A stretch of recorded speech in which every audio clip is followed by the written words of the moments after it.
जेको फिदा हुसैन मस्तोई साहब चयो सो उन्हनि जी जेका ई ॻाल्हि हुई त सोननि अखरनि सां लिखण जहिड़ी ऐं बिल्कुलु उन ॻाल्हि सची कई।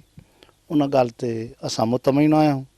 पर ॻाल्हि इहा त असांजो अर्ज़ु इहो ई आहे त आम माफ़ी थी वञे।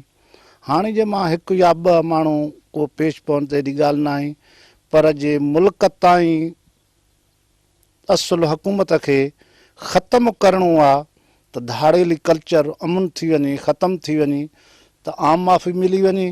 उन खां बाद मंझि कुल पेश पवंदा। मां त जे आम माफ़ी मिले बि पेश पवण जे लाइ तयारु आहियां, पर जे न मिले बि तयारु आहियां। मस्तोई साहिबु चवणु बाक़ी हाणे ज़ामिन मूंखे मिले त छो न मां ॾींदुसि, अहिड़ी का ॻाल्हि न आहे। अॼु बि मुंहिंजो हथु मथे आहे, सुबुह बि मुंहिंजो हथु मथे आहे, पेश पवंदुसि। पर को ऑफिसर भलो अचे जंहिं ते इतमाद वेहे, या को जूह जो माण्हू हुजे जेको चवे त मुंहिंजो ज़िमेवारी आहे, पवंदुसि।